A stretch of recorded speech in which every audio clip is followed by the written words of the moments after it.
Շնորհակալություն, պարոն վարչապետ, երկու հարցի մասին եմ ուզում խոսել, երկրորդը նշեցիք արդեն։ Ամենակարևոր հարցը այս խնդրի լուծման, որ հիմա արվում է կառավարության կողմից, դա մանկապարտեզների ծրագիրն է։ Եթե ամեն համայնքում, ամեն տարածքում լինի մանկապարտեզ, էականորեն նաև այդ զբաղվածության հարցը կլուծված կլինի, հետևաբար հնարավորություն կունենան կանայք եւ կամ տղամարդիկ զբաղվել այն աշխատանքով, որը ուզում են։ Հիմա վերադառնամ մյուս հարցին։ Մենք այստեղ խոսում ենք գենդերային խտրականության եւ անհավասարության մասին։ Իմ կարծիքով Հայաստանում գենդերային խտրականություն չկա, բայց կա խիստ անհավասարություն եւ երկու օրինակ մենք բերեցինք, օրինակ դպրոցներում որպես ծնող ասեմ 90+% երեխաներին դասավանդում են կանայք։ Ես չգիտեմ սա կրթության որակի վրա կամ դաստիարակության վրա ինչպես է ազդում, բայց սա իմ կարծիքով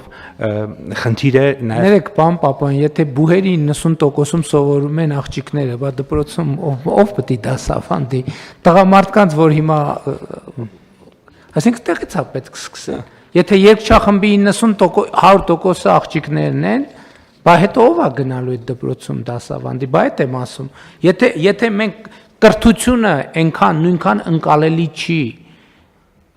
տղաների շրջանում, ինչքան աղջիկների շրջանում, բա ով դասավանդի։ Ուրիշ տարբերակ մենք չունենք։ Ես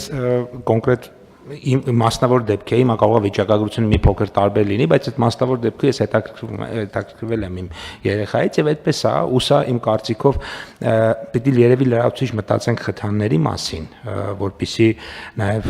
տղամարդ ուսուցիչներին ուղղորդենք դեպի դպրոց, սա առաջինը, օրինակ կանանց գործարար ակտիվության մասով մենք այս տարի նոր աշխատանքային ծրագիր ենք ընդունել եւ նաեւ ձեռնարկության ռազմավարության մեջ նախկինում իհարկե եղել է այդպիսի մտահոգություն, որ ուղղակի այսպես ասած ձևական փոփոխություն կարվի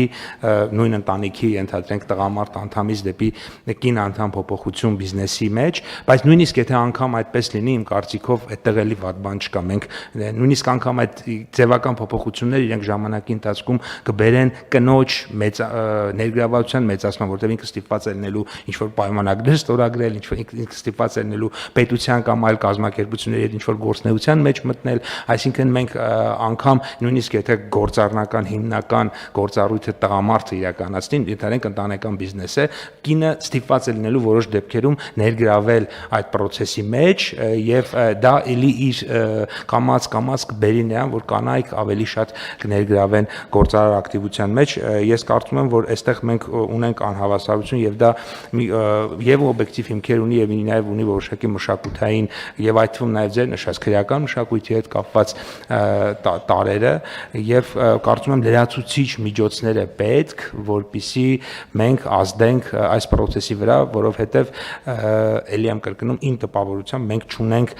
խտրականություն եւ պետության եւ մասնավոր հատվածի կողմից, բայց ունենք անհավասարություն խիստ։